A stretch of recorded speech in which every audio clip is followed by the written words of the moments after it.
देश की सियासत में आजकल रिवर्स गियर ऑन है। तभी पहले औरंगजेब का विवाद शुरू हुआ। आपको याद हो, पिछले दिनों संभल में नेजा मेले पर रोक का विवाद चल रहा था कि बहराइच में जेठ मेले का ताजा विवाद शुरू हो गया। वैसे तर्क कुतर्क करने वाले जो कहते रहे, लेकिन सूबे के मुखिया योगी ने साफ कर दिया है कि आक्रांताओं का सम्मान, उनका महिमा मंडन बर्दाश्त नहीं होगा। संभल के नेजा मेला विवाद के बाद बहराइच में जेठ मेले का विवाद तेज। योगी की ललकार, आक्रांताओं का सम्मान बर्दाश्त नहीं।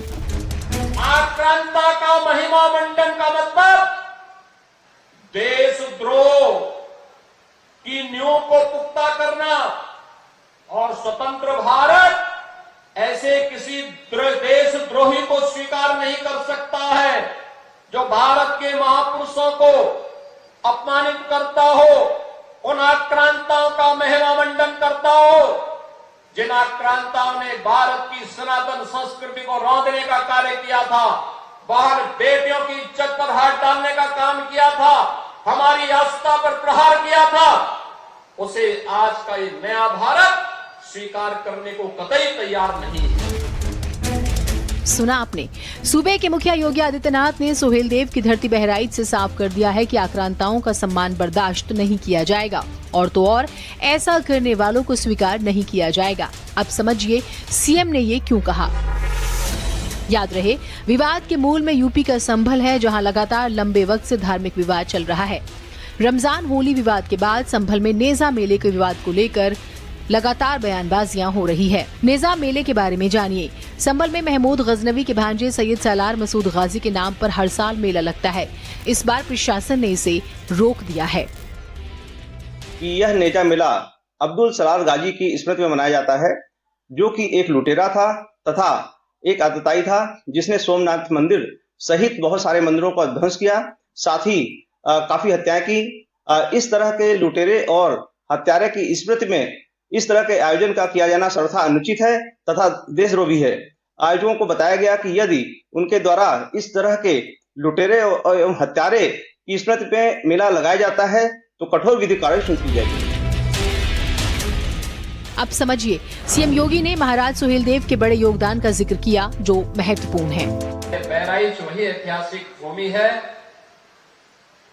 जहां पर एक विदेशी आक्रांता को धूल दूषित करते हुए महाराज सुहेलदेव ने भारत की विजय पताका को दिगंत तक पहुंचाने का काम किया था। सुहेलदेव का शौर्य और पराक्रम इस स्तर का था, उन्होंने विदेशी आक्रांताओं के साथ जो शौर्य और पराक्रम का परिचय दिया था,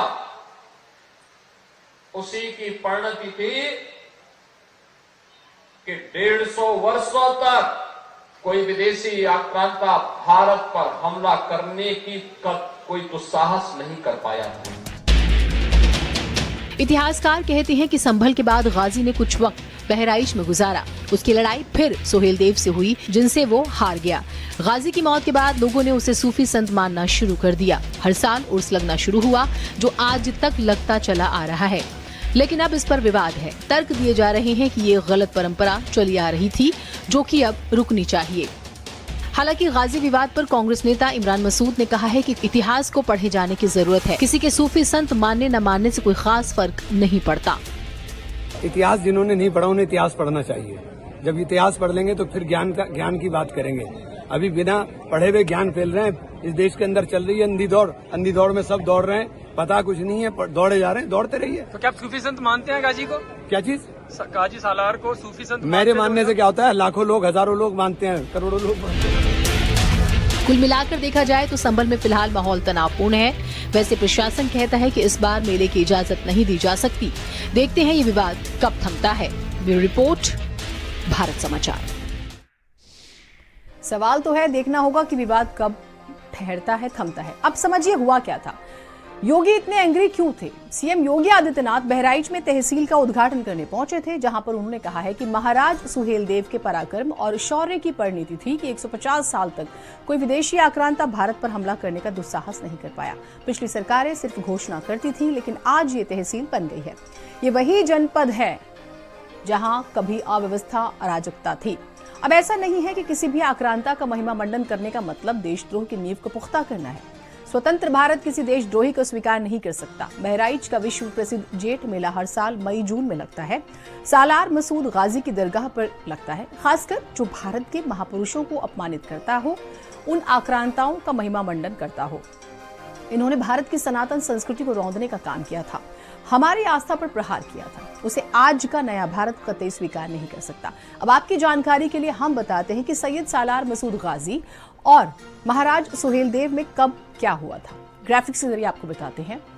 गाजी का जिक्र करते हैं। सबसे पहले देखिए, गाजी ने 11वीं शताब्दी में संभल में राजपूतों को हराया था। उसके बाद क्या हुआ? सालार गाजी बहराइच की ओर गया और कई राजाओं से उसने लड़ाइयां लड़ी, लेकिन यहां पर 1034 ईस्वी में सुहेलदेव के खिलाफ युद्ध लड़ा। इस दौरान गाजी जख्मी हो गया और बहुत बुरी तरह से। कुछ वक्त बाद उसकी मौत हो जाती है। हुआ ये कि मौत के वक्त उसकी उम्र 18 साल 4 महीने थी, जो हमने रिसर्च की और जो हमारे सामने आया तमाम रिसर्च के बाद। संगा परासी नाम की जगह है जो अब बहराइच का हिस्सा है, यहीं पर उसकी कब्र है। स्थानीय लोग गाजी को बाले मियां के नाम से भी बुलाते थे और उसके नाम से उर्स होने लगा। उर्स अगर आप समझते हैं, इस्लाम समुदाय में खास तौर से मेला कह सकते हैं आप, जो 15 दिन, 1 हफ्ते या 1 महीने के करीब चलता है। और यहां पर सुहेलदेव जो है वो नहीं हारे थे और इसीलिए अब कहा जा रहा है कि सुहेलदेव को याद किया जाना चाहिए, गाजी को नहीं।